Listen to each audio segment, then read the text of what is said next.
Hi, welcome to చిన్నమ్మ చిట్టి కథలు. ఫ్రెండ్స్, ఈ సీజన్లో కాలీఫ్లవర్ ఎక్కువగా దొరుకుతుంది కదా. సో ఈరోజు మనం పిల్లలకు నచ్చే సరికొత్త స్నాక్ కాలీఫ్లవర్ లాలీపాప్ తయారు చేయడం నేర్చుకుందాం. ముందుగా కావలసిన పదార్థాలు: కాలీఫ్లవర్, ఉప్పు, పసుపు, కారం, garam masala, corn flour, maida, bread powder, tooth sticks, deep ఫ్రైకి సరిపడా ఆయిల్ అండ్ టమాటా సాస్.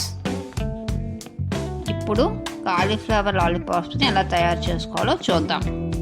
ముందుగా కాలీఫ్లవర్ని ఈ విధంగా ముక్కలుగా కట్ చేసుకోవాలి. వీటిని ఉప్పు, పసుపు వేసి శుభ్రంగా నీటితో కడుక్కోవాలి.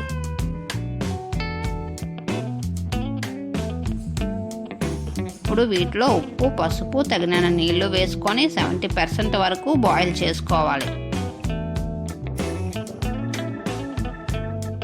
కాలీఫ్లవర్ బాయిల్ అయ్యేలోపు మనం బ్యాటర్ని ప్రిపేర్ చేసుకుందాం. ఇప్పుడు ఒక బౌల్ తీసుకొని ఇందులో కార్న్ ఫ్లోర్, మైదా, చిటికెడు పసుపు, రుచికి సరిపడా ఉప్పు, కారం, గరం మసాలా వేసుకొని నీళ్ళతో ఈ కన్సిస్టెన్సీ వచ్చినంత వరకు కలుపుకోవాలి.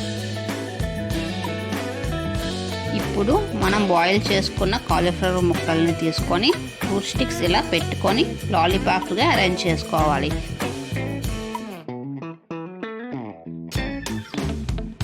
ఇప్పుడు ఈ ముక్కల్ని మనం తయారు చేసుకున్న బ్యాటర్లో ఈ విధంగా డిప్ చేసి బ్రెడ్ పౌడర్ని ఇలా మొత్తం ముక్కలకి పట్టేలా స్ప్రెడ్ చేసుకోవాలి.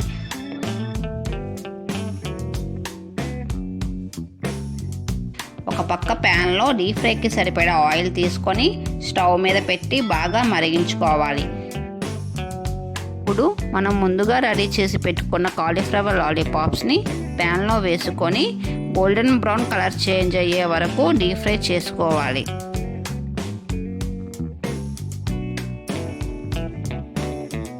ఇలా డీప్ ఫ్రై చేసుకున్న లాలీపాప్స్ని ప్లేట్లోకి తీసుకోవాలి. ఫ్రెండ్స్, ఇదిగోండి మన టేస్టీ కాలీఫ్లవర్ లాలీపాప్స్ రెడీ. వీటిని టమాటా సాస్తో సర్వ్ చేసుకుంటే పిల్లలకి చాలా బాగా నచ్చుతాయి. ఈ రెసిపీని మీరు కూడా ట్రై చేసి ఎలా ఉందో కామెంట్స్లో చెప్పండి. Please do like, share and subscribe to Chinnamma Chitti Kadalu. Thank you.